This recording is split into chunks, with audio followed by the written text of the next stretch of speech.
সুপ্রিয় দাখিল শিক্ষার্থী বন্ধুরা, আগামীকাল সকালে তোমাদের রয়েছে গণিত পরীক্ষা। তোমাদের গণিত পরীক্ষায় শেষ মুহূর্তের সাজেশন হিসেবে আমি 3টে সিকিউ অর্থাৎ সৃজনশীল প্রশ্ন নিয়ে হাজির হয়েছি।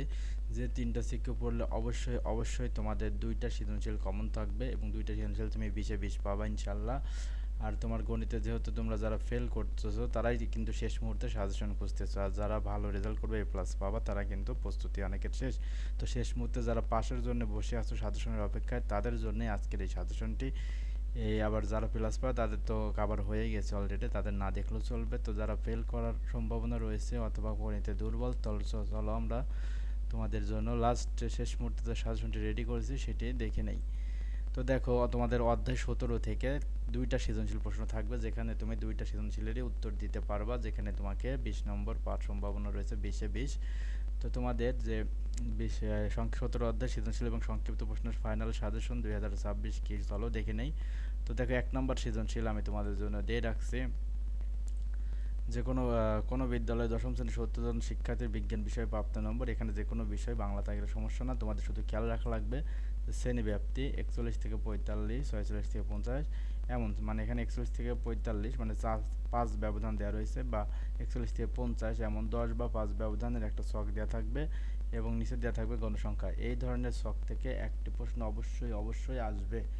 তো এরপর এখান থেকে তোমাদের ক নম্বর আসার সম্ভাবনা রয়েছে সবচেয়ে বেশি, যে প্রচলিত অর্থসহ প্রচুরক ও মধ্যক নির্ণয় করা সূত্রটি লেখো। আচ্ছা, এই প্রশ্নটির অর্থ হচ্ছে তোমাকে প্রচুরক নির্ণয় সূত্র যেটি রয়েছে, যে L+F1/F1+F2 গুণন H, ওই সূত্রটি লিখবা এবং এলকে বলা হয় নিম্নসীমা, F1 হচ্ছে প্রচুর ক্ষেত্রে আগের শ্রেণীর গণসংখ্যার পার্থক্য, এই বিবরণগুলো দিবে। তাই বলছে প্রচুরকের অর্থসহ এইটা, এবং মধ্যকের যে সূত্রটি রয়েছে যে L+N/2 - FC গুণন H/F, ওই সূত্র লিখবে এবং চলকগুলোর বর্ণনা দেবে। তো এটাই হচ্ছে তোমাদের ক নম্বর প্রশ্ন। এই দুইটার মধ্যে একটা চান্স সবচাইতে বেশি। তো এরপর দেখো, খ নম্বরে তোমাদের থাকবে এরকম একটা ছক থেকে, যে বলবে সারণী থেকে মধ্যক নির্ণয় করো, অথবা বলবে সংক্ষিপ্ত গড় নির্ণয় করো, অথবা বলবে গাণিতিক গড় নির্ণয় করো, অথবা বলবে মধ্যক নির্ণয় করো, অথবা প্রচুরক নির্ণয় করো। 1, 2, 3, 4 এই 5টা প্রশ্নের মধ্যে যে কোনো একটা প্রশ্ন তোমাকে অবশ্যই দিবে 4 নম্বর। আর গ নম্বরে থাকবে এই এরকম সারণীর আয়তলেখ, অজীব রেখা বা গণসংখ্যা বসে, এই 3টা চিত্রের যে কোনো একটা। তো তোমরা 3টা চিত্র কিন্তু অবশ্যই পড়ে ভালো করে, যার যেখানে সমস্যা রয়েছে সে একটু রাতের মধ্যে শেষ করে যাওয়া। এবার 2 নম্বর প্রশ্ন দেখো, যে তোমাদের অবিচ্ছিন্ন কিছু উপাত্ত দেওয়া থাকবে। দেখো 72, 48 এরকম এলোমেলো সংখ্যা দেওয়া রয়েছে। তো এখানে বলবে যে শ্রেণীব্যাপ্তি 5 ধরে গণসংখ্যা নিবেশন সারণী তৈরি করো, অথবা বলবে শ্রেণী সংখ্যা নির্ণয় করো। এরপর খ নম্বর বলবে সংক্ষিপ্ত পদ্ধতিতে গড়, মধ্যক অথবা প্রচুরক নির্ণয় করো। গ নম্বরে সব প্রশ্নের সৃজনশীল একইভাবে সেম, অজীব রেখা, আয়তলেখ বা গণসংখ্যা বহুভুজ, তিনটার মধ্যে একটা আসবে, অথবা উপরের খ নম্বরের প্রশ্নগুলোর মধ্যে থেকেও দিয়ে দিতে পারে। তো সচরাচর তোমরা এই 1 এবং 2 এই দুইটা প্রশ্নের সাথে পরিচিত। তো এই দুইটার মধ্যে অবশ্যই দুইটাই থাকতে পারে, অবশ্য আবার একটা আসতে পারে। তো আরেকটি কোত্থেকে আসবে, যদি এখান থেকে মিস করে দুইটা থেকে, তাহলে 3 নম্বর নিয়ম, যেখানে দেখো প্রাপ্ত নম্বর এবং গণসংখ্যা দেওয়া রয়েছে। এখানে দেখো উপরে শ্রেণী নাই, তো শ্রেণী নাই এমন কিছু সংখ্যা গণসংখ্যা দেওয়া থাকবে, সেখান থেকে একটি প্রশ্ন, আর শ্রেণী দেওয়া একটা প্রশ্ন, অথবা এমন এলোমেলো সংখ্যা দেওয়া। তো এই 3 ধরনের সৃজনশীল থেকে যে কোনো এক ধরনের সৃজনশীল কিন্তু তোমাদের অবশ্যই আসবে। তো দেখো 3 নম্বরের প্রশ্নের জন্য আমরা দিয়ে রাখছি ক নম্বর, কেন্দ্র প্রবণতা কাকে বলে অবশ্যই শিখে যাবে। প্রদত্ত সারণীর মধ্যক নির্ণয় করো, সারণী হতে গড় নির্ণয় করো। তো এখানে যে 3টা সৃজনশীলের যে প্রশ্নগুলো আমি দিয়ে দিয়েছি এগুলো অবশ্যই পড়ে যাবে, তাহলে 20-এ 20 তোমার কমন থাকবে। তো এরপরে দেখো ক নম্বর এবং সংক্ষিপ্ত প্রশ্ন, যে এখানে যে 3টার ক দেওয়া আছে এই 3টাই যে আসবে এমন কোনো গ্যারান্টি নাই। তো এই করার জন্য আরও কিছু প্র্যাকটিস করা লাগবে, এবং ক এবং সংক্ষিপ্ত যেহেতু একই মার্ক 2 নম্বর, তাহলে আমরা সংক্ষিপ্ত এবং ক একই প্রস্তুতি নিতে পারি কিছু প্রশ্নে। তো তোমাদের সংক্ষিপ্ত আমি মোস্ট ইম্পর্টেন্ট 11টি সংক্ষিপ্ত প্রশ্ন বেছে দিয়েছি, এই 11টি অবশ্যই শিখে যাবে। দেখো 1 নম্বর রয়েছে চলক কাকে বলে, কত প্রকার কী কী। 2 নম্বর বিচ্ছিন্ন অবিচ্ছিন্ন চলক কী অর্থাৎ কাকে বলে সেটা লিখবা। শ্রেণীর মধ্যমান সূত্র, পরিসর নির্ণয় সূত্র লেখো।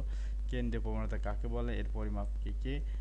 সংক্ষিপ্ত শর্তসমূহের গড় নির্ণয়ের ধাপসমূহ লেখো। এলোমেলো সংখ্যা দেওয়া রয়েছে, এখান থেকে প্রচুরক নির্ণয় করো। উপাত্তের পরিসর দেওয়া আছে, নিম্নমান দেওয়া আছে, উচ্চমান নির্ণয় করো। এখানে উচ্চমান চাইছে, তোমার পরীক্ষায় নিম্নমানও চাইতে পারে, আবার পরিসরও চাইতে পারে। এই প্রশ্নের মধ্যে কিন্তু 3 ধরনের প্রশ্ন হইতে পারে, তো শিখে যাবা। তো এবার দেখো কিছু সংখ্যা দেওয়া রয়েছে, তার গড় দেওয়া রয়েছে, এটা এর মধ্যে আবার একটা অজানা সংখ্যা রয়েছে, সেটার মান কত সেটা নির্ণয় করো। এরপরে দেখো কিছু সংখ্যা দেওয়া থাকবে, যেখান থেকে মধ্যক নির্ণয় করো। তো এই সংখ্যাগুলো যদি গুণে আমরা দেখবো মোট কতটি আছে। যদি জোড় সংখ্যক থাকে একটি সূত্র, বিজোড় থাকলে একটি সূত্র। তো 2 নিয়মে তুমি শিখে যাবে এই ধরনের অঙ্ক। এর পরের প্রশ্ন দেখো, একটা ছক দেওয়া রয়েছে যেখানে শ্রেণী দেওয়া নাই, তো সেখান থেকে উপরে প্রশ্ন বলছে মধ্যক নির্ণয় করো, তো এই নিয়মটা শেখা যাবে।